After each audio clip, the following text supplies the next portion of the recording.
Welcome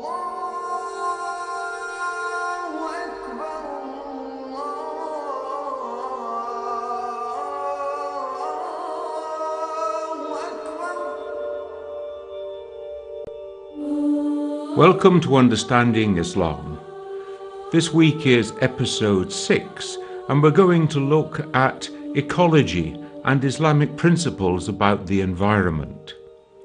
Now, the situation of the earth and the disruption that's taking place through human interaction, pollution, all these things are well known to everyone, including to Muslim scientists. But let's just refresh our memories. We know that the Earth is about 510 million square kilometers in surface area. But of this, only 29%, about 149 million square kilometers, is land. And of this land, only about 70% is fit for agriculture. So we have a clearly limited amount of land that can be used to produce the food that we all need, to produce the places, the environment where we should live, and the quality of life that we all want to enjoy. The surface of the earth that's not suitable for agriculture is, of course, mountain areas, desert areas, areas that are inaccessible. Now, if we think about the population of the earth, we know already that the population of the world has passed 7 billion people. And there are predictions that talk about it rising to between 8 and 9 billion by the middle of this century. And so it becomes a real question: how are we to feed these people? How are we to provide them all with clean and adequate supplies of water? And how are we to dispose of the waste products of these human beings? Now, Islam permits the eating of animals. It is not a vegetarian way of life. And yet Muslim scientists are aware that eating meat and the increased consumption of meat worldwide, especially in those countries that are in the process of developing and are already developed, industrialized, meat eating is one of the least efficient ways of using the land to feed the people. If we think about 40 hectares of land, that's about 100 acres, it takes that much land to feed about 20 people on a meat-based diet for a year.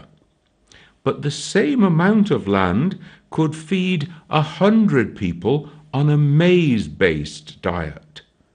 Or it could feed 210 people on a wheat-based diet.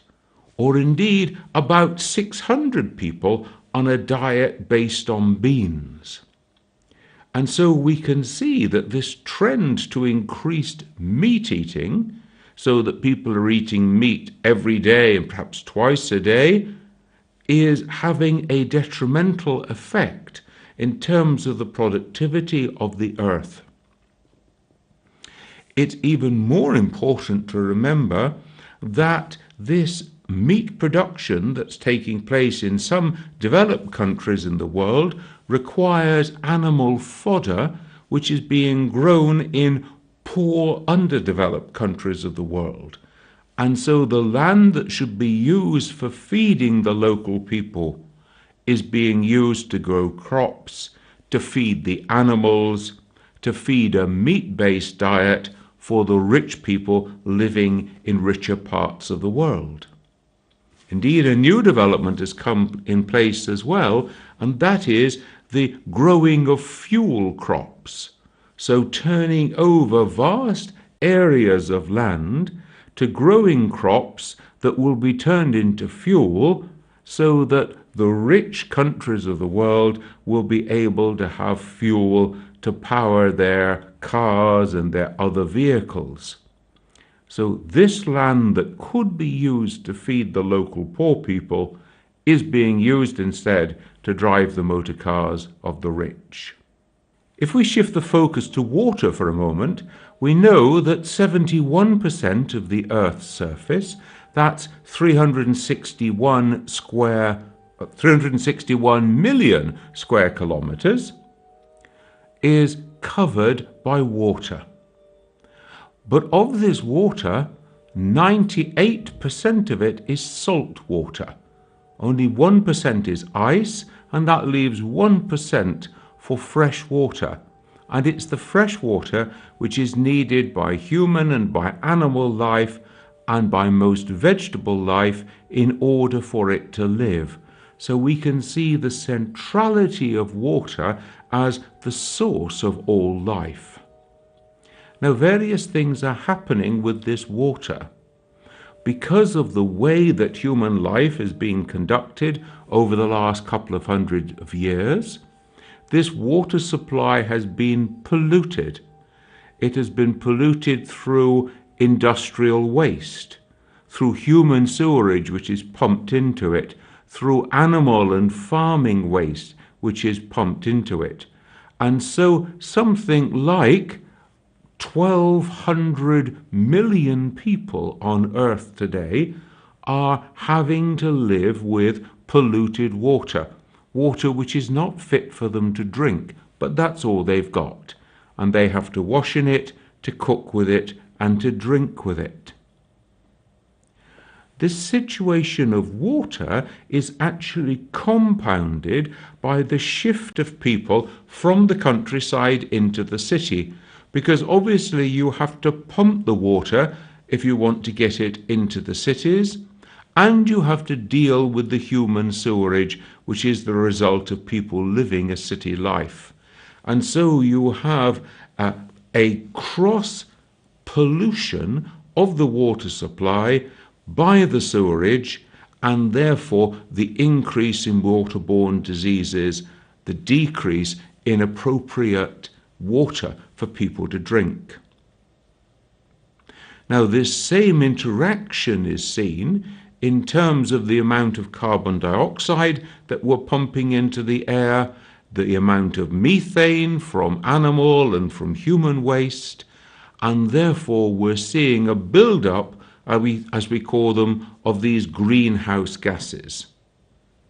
Going alongside that, we can see that there is an increase every year in the deserts of the earth. They are every year creeping to be a little bit larger.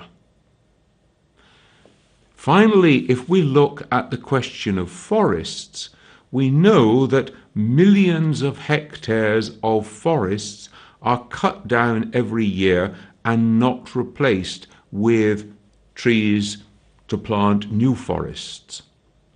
Now, this is terribly serious in terms of human health as well, not only because the forests are the lungs of the earth, absorbing the carbon dioxide and giving out oxygen, but also because a very large percentage of our medicines used by human beings have actually been derived from plant-based substances.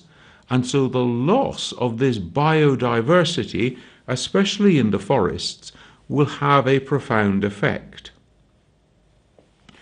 Prophet Muhammad is known to have given several hadith, several of his teachings about trees, about the virtue of planting trees and tending them, and then the reward that will await those people in paradise, about planting trees and providing a habitat for animals and for birds, and the reward that will come in the time of paradise. And indeed in the rules of engagement in battle in Islam, which go right back to the time of the Quran and the Prophet himself. One of those rules was that the soldiers were not allowed to cut down trees.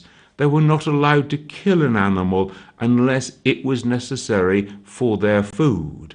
So we can see these ecological principles coming in all sorts of ways from the beginning. The Quran tells us that God created this earth and made it accessible for human beings and for all creatures so that we might live here together in a kind of balance, in a kind of harmony.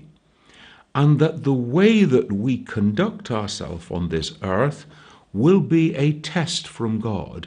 We will be accountable for the way in which we have lived our lives. So the human being then is the Abd, the Khalifa, the loving servant of God who must obey God in all things, the agent, the regent of God, who must cherish the rest of creation and look after it, bring it to its full perfection, and repair any harm that has been done within it. Now, the whole of creation is there for the common good of all creatures. It is not the personal property of human beings. Human beings are not there to exploit it, but rather to work with it, within it, to maintain this balance, to protect it, to cherish it. It is created in a balance, and we are to work within the laws of that balance. And so there is a sense in which the principles of Islamic ecology are drawn from the Quran, from the teaching of the Prophet, and then are worked out by human reason, just like any other Islamic principles. So the idea of consumption, of utility, of doing what suits us best, is in effect a selfishness which is not permissible in Islam. The whole of creation is created not only in a balance, but also in obedience to God. We sometimes call these natural laws. Rivers flow downhill, they obey the law of nature, of gravity. Sunflowers turn toward the sun because they obey the natural God-given way of being a sunflower and exposing the head to as much of the sun's rays as possible. So this natural law then means that the whole creation is originally Muslim. It originally is obedient to God in all things. And anything that goes wrong over time is something, perhaps human beings are responsible for it, or perhaps it's something which comes about through the passage of time and human beings have to try to work with it, to correct it, to make it right. There is a hadith of the Prophet in which he talks about the whole of the creation being like one family. And as it is one family, so all the different elements of the family must learn to work with each other for the common good of all. The creation then is not to be abused, but rather it is to be served by human beings as the Khalifa. And the Quran says repeatedly on many occasions that the earth is full of signs, that the person of intelligence and reflection will look at them and will ponder the signs that are contained in nature. So observing the book of nature, learning from it, is one of the fundamental sources of guidance for human beings. Water is one of the fundamental prerequisites for all life on earth. Human beings can't exist more than a very few days without water. Every animal needs water. Therefore, we can think of water as being the source of life itself. When scientists go in quest of other planets, could there be life there? One of the essential things that they look for is there any sign of water? Because that is what life needs in order to be able to flourish.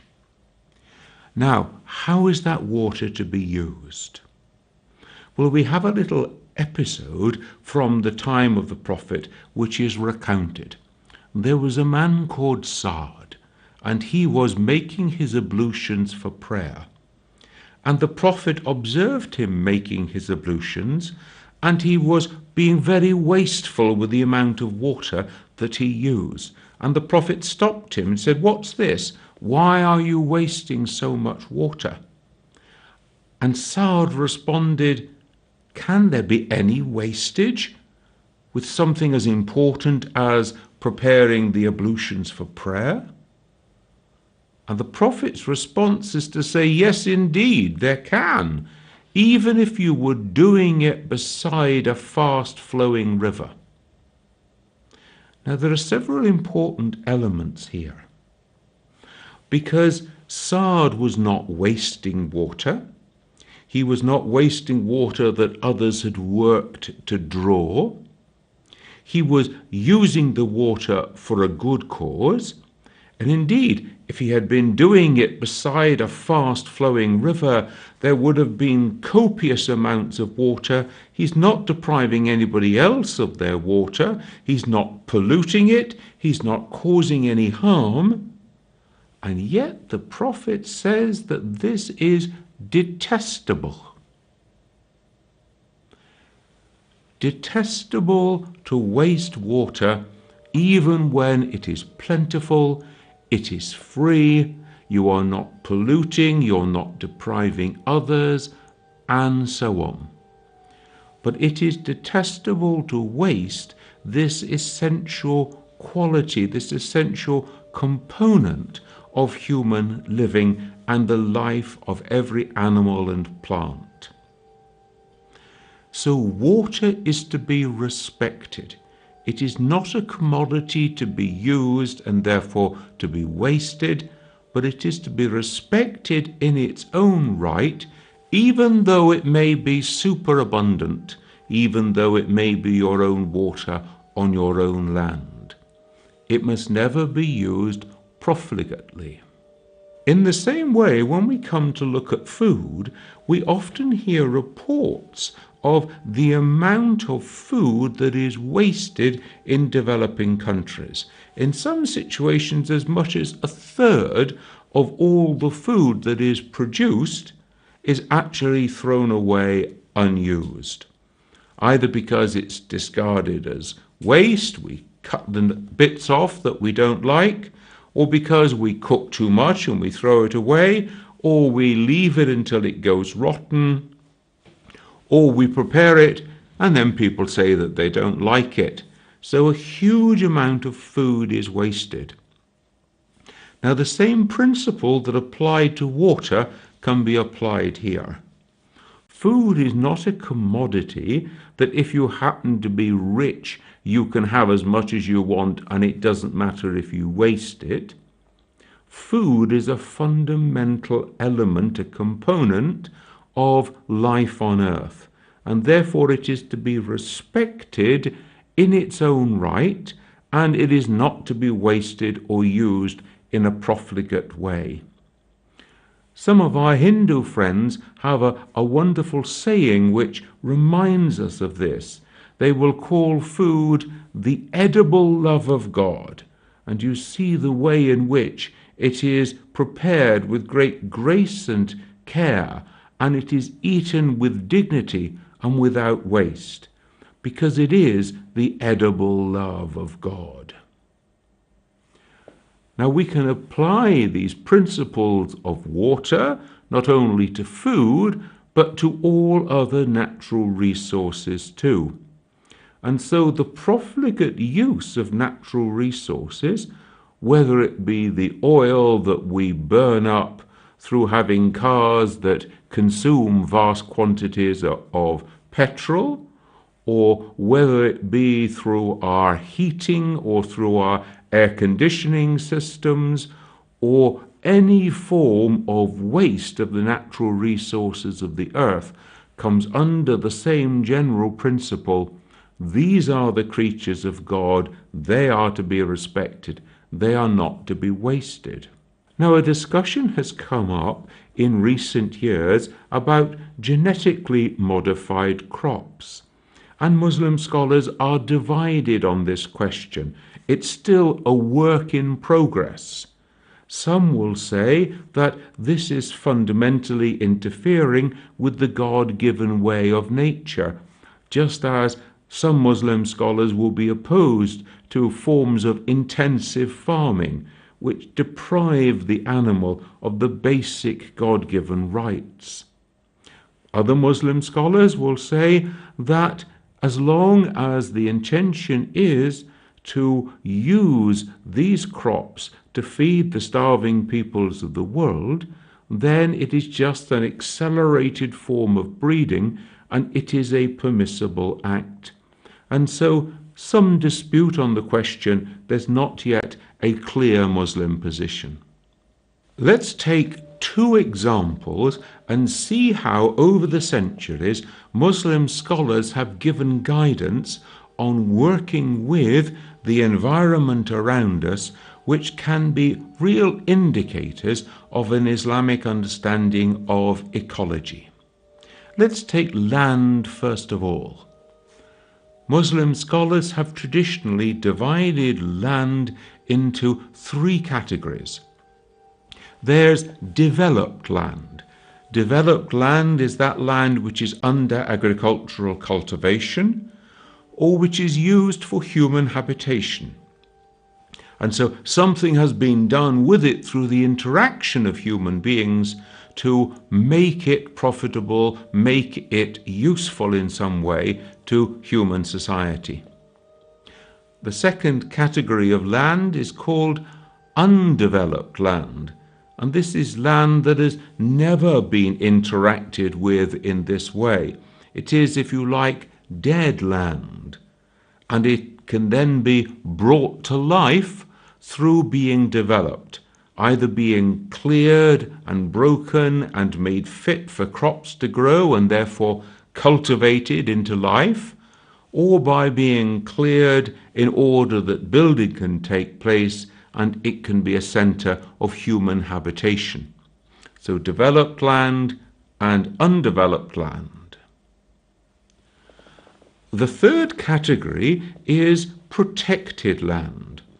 This is land that is not to be used for cultivation, but instead is protected for the sake of the environment. We can think of this under the concept of green belt, for example, an area around a town or a village in which nature is allowed to conduct its business without human interference. Such protected land around a village could be there in order that emergency fodder could grow, so that in times of hardship, in times of drought, there would be a special reserve of fodder that could be used to feed the animals in that place. It could be common land which is used for grazing of animals on a regular basis. It could be a place where firewood is collected by the people from the village. Such protected land might be in the ownership of the whole village and therefore under the direction of the leader of the village, the headman or the leading council of the village, or it could be under individual ownership, in which case it would be the landowner who would be responsible for seeing that it was protected and preserved for the benefit of the people and the rest of creation. Not only limited here to people, so we can see protected zones where wild flowers are allowed to grow, so that bees will have the appropriate place to harvest nectar in order that they can make honey. We can also see this protected land in the sense of land which has been set aside. It may be set aside to have a period of rest before it is used for another purpose. It can also be set aside in terms of common land, where everybody is allowed to recreate, to go there and to go about their business, to do what they want to do there.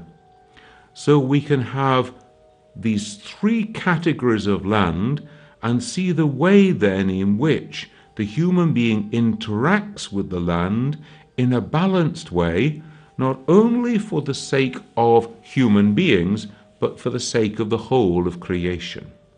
We've already seen that water can be thought of as the source of all life. And so, not surprisingly, there are Islamic principles in Sharia governing water from the very early times.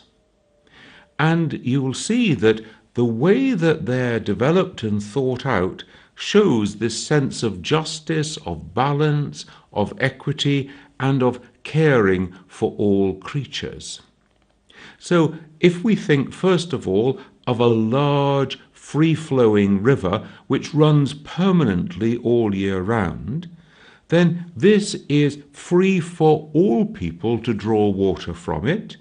This is, as it were, God's water, part of God's creation, and all human beings, all animals and plants are free to draw water from it. Human beings are free to dig irrigation channels to pipe that water in order to water their crops. But that water must be protected from pollution.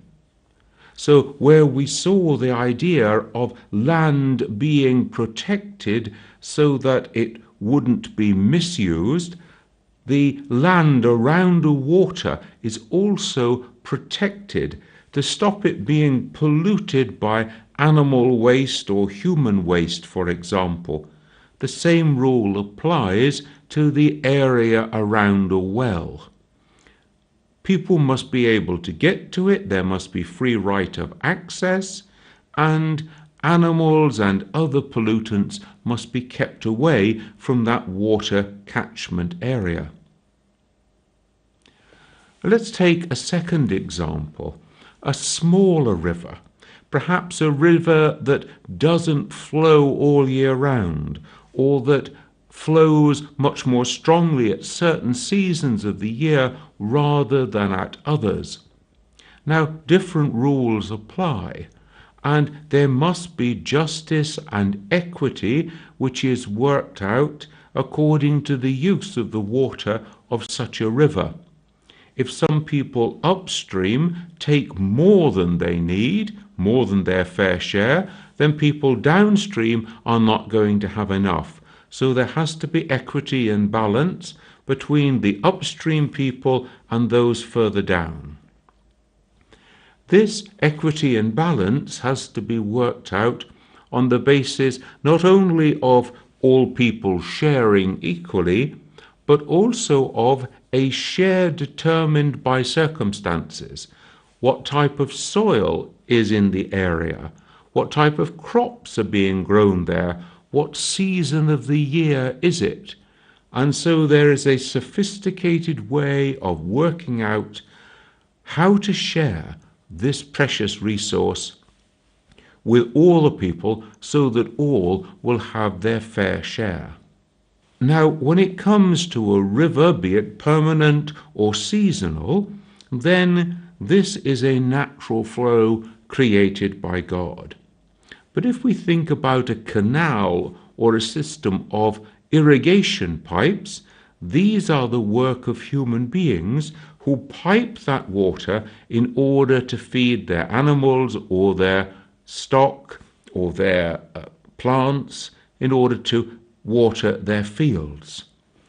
If you have done the work to build the irrigation channel, you then have a right to the water which is the product from it. So unlike a river, if you've worked to develop it, then you have certain rights of access to it. The same would apply with a well. A well which is commonly dug is available for all people to use. A well which is dug as a temporary source of water for a camp belongs to that community for as long as that camp is there, but once that camp moves, then it becomes the right of everyone. In the same way, if I were to dig a well on my own private land for my own private use, then I have an exclusive call over that water, unless, of course, there is extreme thirst in the area. And in extremis, then all human beings have a right, even though it might be my private supply of water, because ultimately water is a gift of God and must be used according to the direction of God. Join me next week when we're going to explore an Islamic understanding of politics. I look forward to seeing you then.